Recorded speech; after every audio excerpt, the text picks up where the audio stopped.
Hey y'all, Scott here, and you know what I could go for right now? A working kidney. I have 3 days to live.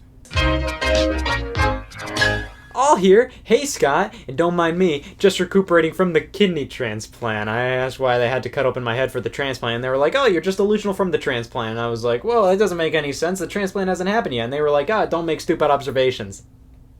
Anyways, I found a refurbished kidney online, and to help pay for it, I had to make the tough decision to sell my NES Classic. So, looks like we're gonna have to turn to the alternative mini-consoles. Everybody wants an NES and/or SNES Classic. These cute little consoles include dozens of some of the greatest games of all time, have pristine emulation, ooze passion, and a love for the older games. And just look at them, who doesn't want these things on their shelf? Of course, with popularity comes imitation. When the NES Classic was coming out, there were two companies that decided to shove their arm knee-deep in the grab bag of licenses they had and put out some solid competition. At Games and Retrobit released their take on the plug-and-play tiny console from the past, so let's see how these compare to Nintendo's offerings. At Games has been making mini Atari and Sega themed plug-and-plays for years. It just so happened they decided to push them hard when the NES Classic was hitting the scene. First off, the Atari Flashback 7. Now this line of consoles has been kicking since 2004, around the era of plug-and-play arcade joysticks. At Games released the 7 around the time of the NES Classic, and I gotta say, the Atari Flashback line ain't half bad. The console mostly resembles the Atari 2600 and includes 2600-like wireless controllers. Now these, I'm not super into, the wireless portion that is. These are IR based, much like a TV remote, so you have to keep the controller pointed at the console at all times. That honestly takes a lot of the convenience out of wireless for me. I'd much rather them include wired controllers or spring for something like Bluetooth functionality. It'd make it more expensive, but I think it'd be worth it. Thankfully, you can use standard Atari controllers. The game selection here, well, it's definitely Atari. The Atari 2600 is one of the most iconic game consoles of all time, but the library just isn't that appealing in this day and age. A good amount of the games were never really that great. They were shovelware, and a good amount of games that were good back in the late 70s, early 80s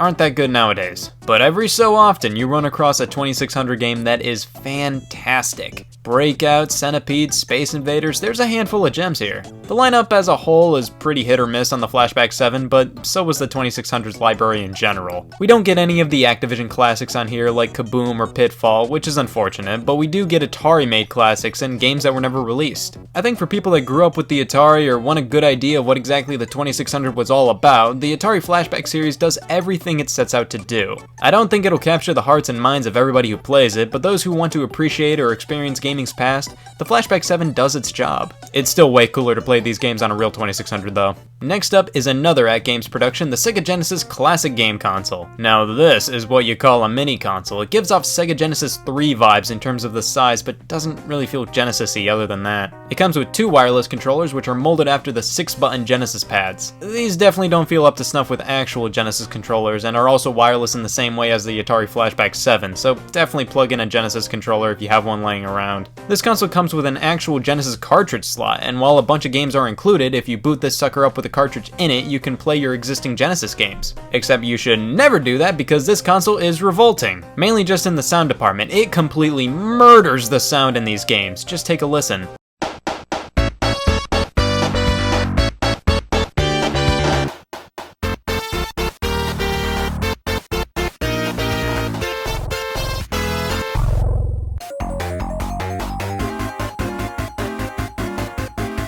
This is definitely the biggest problem with this console, the emulation. The video is fuzzy and the sound is atrocious. Other than that, it's okay. It does feel way too generic though, like the menu system feels like just a stock menu, no Sega flair or anything. Now the Atari Flashback was also made by At Games, but I think it could get away with the lesser presentation. It was an Atari console, it made sense to go more basic with its presentation. They're very basic games, it makes sense. The Genesis had much more of a personality, so it's disappointing to not see that reflected in the system. But hold the phone, if you've had any doubts about this system, do I have news for you. The game's lineup is tolerable. You do get a solid taste test of the Genesis library with games like Comic Zone, Kid Chameleon, a few Sonic titles, and the Golden Axe games. While standout titles are omitted in this variant, such as Streets of Rage 1 through 3, Sonic the Hedgehog 3, and Echo the Dolphin. There exist multiple variants of this console though. This is the 2016 model and these games can be found on older models. But keep scrolling through that games list and you'll find out half the games library are bonus games that are low quality, cheaply made games that were just ported over to this console, or just rip-offs of more popular games. Yeah, not cool. Overall, the emulation is poor and the games lineup is padded to Kingdom Come. I do like that you can play actual Genesis cartridges on this thing. That's definitely something I wish the Atari Flashback did with 2600 games, but the quality of this product just simply doesn't meet the mark. For the everyday consumer who had a Sega Genesis as a kid, this is alright, but for everybody else, this thing is pretty bad. Analogy alert!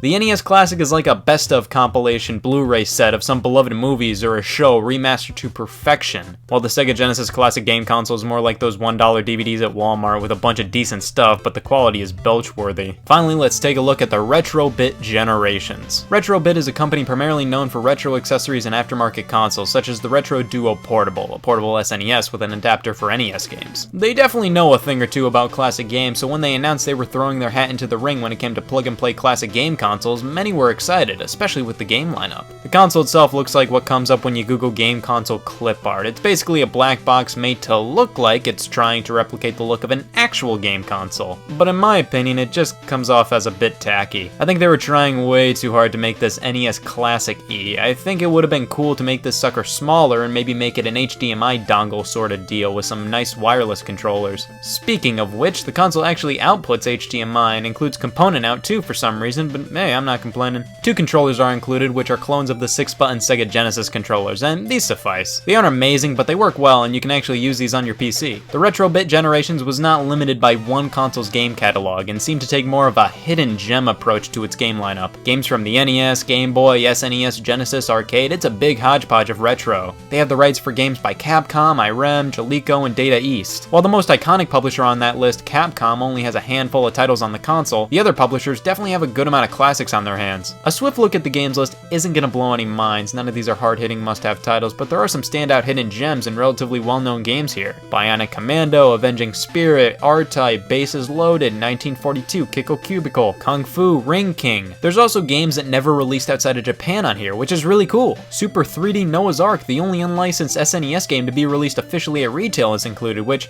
I gotta admit is pretty cool. Now there are a few problems with this game list. For one, it feels really fragmented. Like I said, part of me thinks it's cool that Super 3D Noah's Ark is included alongside Captain Commando, and part of me thinks it's weird and out of place. I don't know, just the fact the game list is displayed as simply that, a no-thrills list, highlights this issue. It makes me wish they went the extra mile and organized the games in nice ways, like by year, genre, or by categories like classics, oddities, Japan only. Secondly, there's a good amount of bootleg rip-offs here. These games range from Snake to Donkey Kong. I mean, I guess it's alright to have some games similar to other classics, but it just ends up feeling incredibly cheap and low. It feels like they only included these to advertise over 100 games on the box, and that is never a good sign. And speaking of the list, man, this system's UI is raw. This is the bare minimum of what you could call a design. It looks like the design before the design is created. Everything reeks of generic, and everything is so janky and clunky looking. No animations, no personality, button presses take too long to register on the menus, just a list of ROMs. Speaking of ROMs, how's the emulation, Scott asked? Well, you might want to be sitting down for this, Scott replied. The emulation is passable in some cases, but lacks a lot of attention to detail. The NES emulation is pretty good, and the Game Boy is okay, but with the picture blown up, the image looks really compressed. I know there are great Game Boy emulators out there that output the game super sharp and crystal clear, which makes me wish they put a little more time and care into Game Boy emulation. But at least those systems work well most of the time. When we get to the 16-bit and arcade side of things, Retro-Bit decided to add a metric load of funk to the mix. Frame rate and sound issues are aplenty, which just makes games simply not fun to play. I'd say one of the most Retro-Bit Generations thing the Retro-Bit Generations does is with the game Varth, an arcade game with a tall vertical display. This is how it looks on the console. Huh. Could have displayed it like this, guys. Now I have to change my entire display setup to play a game that already runs like piss. Very little time, attention, and care was put into the emulation or game selection here. It feels like Retro-Bit got the licenses for some games, dumped the ROMs on this thing, and called it a day. The user interface is the bare minimum, emulation is spotty to unbearable, the game library is padded beyond belief. I don't know who this console is for. It doesn't please the retro enthusiasts as the emulation is pretty poor in a lot of cases, and the console feels like just a ROM dump with an HDMI cord. It doesn't please the everyday consumer who played games back in the 80s and 90s because this is just a grab bag of games. There's nothing stringing these games together. At least with the Atari Flashback and Genesis Classic Game Console, those were primarily Atari and Sega games, which meant if you grew up with those consoles, the game lineup held some value to you. Here, it's completely random. For every one game you like on this console, there's probably a solid 40 you're not gonna like and another 20 you've never heard of. There were a lot of good ideas this console had. I liked that it focused more on obscure classics. I liked that it included games that never came to North America, but it lacks focus, love, and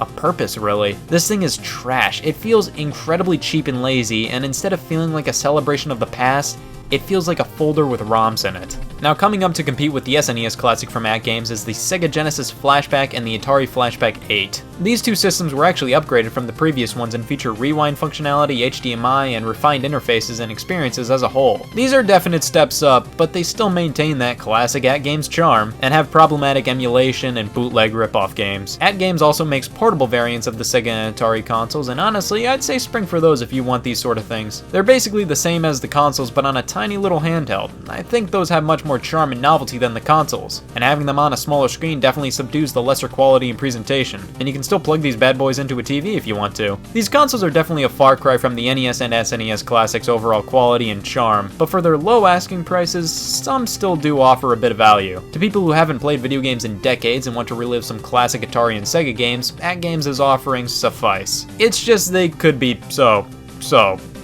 much better. And the retro bit generations blows. Yeah, I definitely made a mistake selling the NES Classic. I should probably buy it back. Hopefully I can resell this kidney for a good price. Oh, this thing is fucking worthless now.